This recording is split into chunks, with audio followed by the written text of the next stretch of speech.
আজকে আমি তৈরি করে দেখাবো আফগানিস্তানের ট্র্যাডিশনাল 42 বোলানি পরোটা। আসসালামু আলাইকুম, কেমন আছেন? হোপফুলি সবাই অনেক ভালো আছেন। সবাইকে রমাদান মুবারক। 42 বোলানি এটা আসলে এক ধরনের স্টাফ পরোটা, নানা ধরনের স্টাফিং দিয়ে তৈরি করা হয়। তবে আমার কাছে পটেটো বোলানিটা বেশি ভালো লাগে। অনেকটা আমাদের আলুর পরোটার মতো, কিন্তু খেতে স্বাদ হয় অসম্ভব মজাদার। এই আলুর বোলানি পরোটাটা একবার খেলে এর স্বাদ ভুলতেই পারবেন না। আশা করছি আপনাদের কাছে আমার আজকের রেসিপিটি ভালো লাগবে। যদি কোনো নতুন বন্ধু হয়ে থাকেন প্লিজ আমার চ্যানেলটি সাবস্ক্রাইব করে দিবেন, পাশে থাকা বেল আইকনটি প্রেস করে দিবেন। তো চলুন আমি মূল রেসিপিতে চলে যাচ্ছি। প্রথমে এখানে আমি মিডিয়াম সাইজের 2টা আলু নিয়ে নিয়েছি, আর আলু 2টা মাঝখান থেকে কেটে সিদ্ধ করে নিব। তো আমার আলুগুলো সিদ্ধ করার ডান। এখন আলুগুলো আমি ম্যাশ করে নিব। এখন দেখুন আমার 42 বোলানিটা তৈরি করতে কি কি ইনগ্রেডিয়েন্টস লাগবে।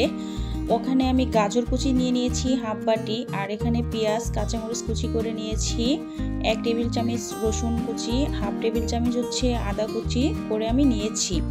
এখন একটা কাঁটা চামচের সাহায্যে যে আলুগুলো আমি সিদ্ধ করে রেখেছিলাম, এখন ওইগুলো আমি ভালো করে ম্যাশ করে নিব, যেন আলুর ভিতরে কোনো রকমের দানা বা বিচি না থাকে।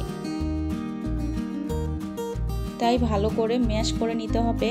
আর এই আলুটা গরম থাকা অবস্থায় ভালো করে ম্যাশ করে নেবেন।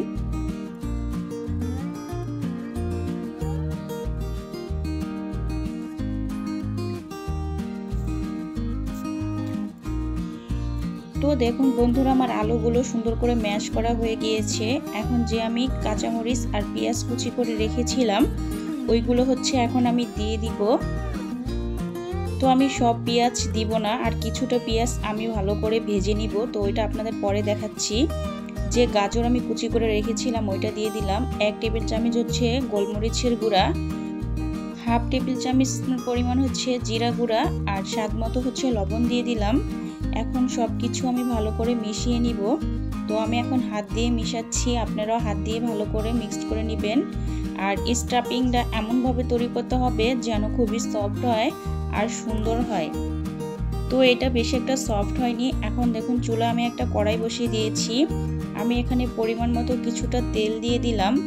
তো যে পেঁয়াজগুলো আমি কুচি করে রেখেছিলাম ওইটা দিয়ে দিলাম, আর 1 টেবিল চামচ আদা কুচি, হাফ টেবিল চামচ পরিমাণ রসুন কুচি। এখন এগুলো আমি মিনিট 1.5 মতো ভেজে নিব, বেশি লাল করব না। তো এটা আমার ভাজা হয়ে গিয়েছে। এখন যে আলুটা আমি ভর্তা করে রেখেছিলাম ওইটার ভিতরে এখন আমি দিয়ে দিচ্ছি। আর অবশ্যই আপনারা এভাবে পেঁয়াজটা ভেজে নেবেন, তাহলে স্টাফিংটা খুবই সুন্দর হবে আর সফট হবে। তো এটা আমি একটা সাইডে রেখে দিয়েছি। এখানে একটা মিক্সিং বোল নিয়ে নিয়েছি। এখন আমি দিয়ে দিব 2 কাপ ময়দা, আর আজকে আমি এটা ময়দা দিয়ে তৈরি করছি। আর স্বাদ মতো কিছুটা লবণ। এখন 2 টেবিল চামচের মতো সাদা তেল দিয়ে দিলাম। আপনারা চাইলে এখানে ঘি বা বাটারও ইউজ করতে পারেন। এখন এগুলো আমি ভালো করে মিক্সড করে নিব। আমি এখানে পারফেক্ট একটা খামির তৈরি করব। এখন দিয়ে দিলাম কুসুম গরম পানি, আর পানির পরিমাণটা আপনারা একবারে দিতে যাবেন না, অল্প অল্প করে দিবেন। তো আপনাদের দেখাচ্ছি আমার 2 কাপ ময়দার জন্য কতটুকু পানি লাগবে।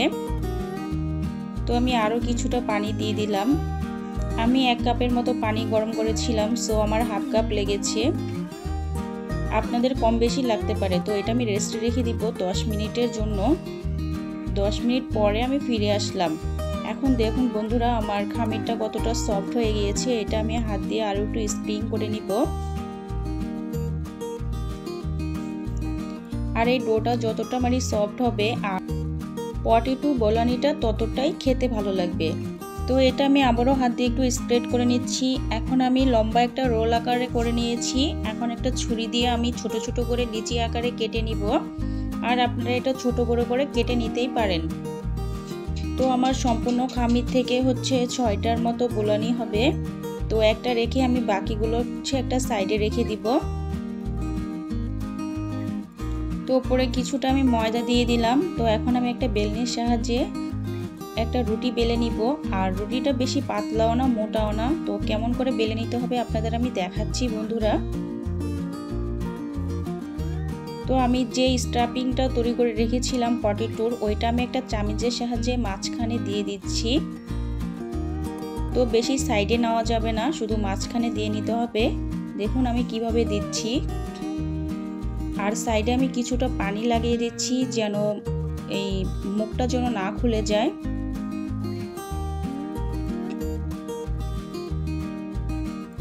আর আপনারাও কিছুটা পরিমাণ পানি দিয়ে নেবেন। এটা আজকে আমি ভাঁজ করে নিব ট্রিয়াঙ্গেলের মতো। আর এটা সাধারণত ট্রিয়াঙ্গেলের মতনই ভাঁজ করে নিতে হয়, কিছুটা মানে 3 কোণার মতো। আর এই পরোটাটা কিন্তু দেখতে খুবই সুন্দর লাগে। তো আমি 2 পাশ থেকে নিয়ে নিলাম। আর শেষে যে অংশটা ছিল ওইটা হচ্ছে আমি মিলিয়ে দিলাম। তো এখানেও আমি কিছুটা হাত দিয়ে চেপে চেপে সুন্দর করে স্প্রেড করে নিলাম, যেন ভিতরের যেন স্ট্রাপিংগুলো যেন বের হয়ে না আসে।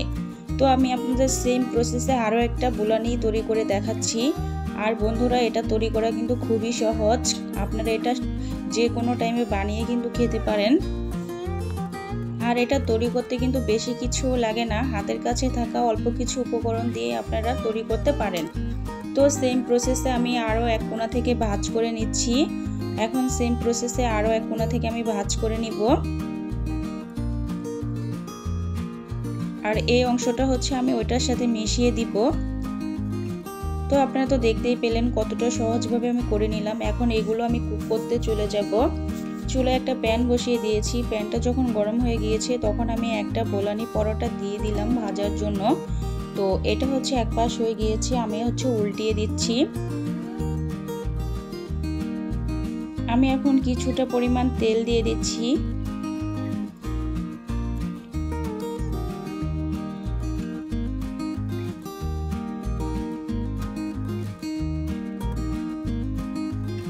দেখুন বন্ধুরা কতটা ফুলে উঠেছে আর দেখতে কতটা সুন্দর লাগছে।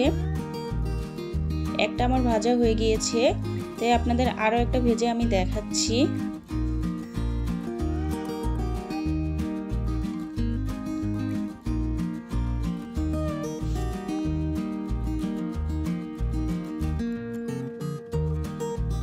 সাইড দিয়ে আমি একটু চেপে চেপে ভেজে নিচ্ছি যেন সাইডে যেন কোনো কাঁচা না থাকে। এখন আমি তেল দিয়ে দিলাম। আর যখন এই পটেটো বোলানিগুলো ভাজতে যাবেন চুলার আঁচটা একটু কমিয়ে রাখবেন, তা না হলে কিন্তু পুড়ে যাবে। তো দেখুন বন্ধুরা এটাও কতটা সুন্দর ফুলে উঠেছে, তাই না বলুন? তো আমার সবগুলো পটেটো বোলানি রেডি।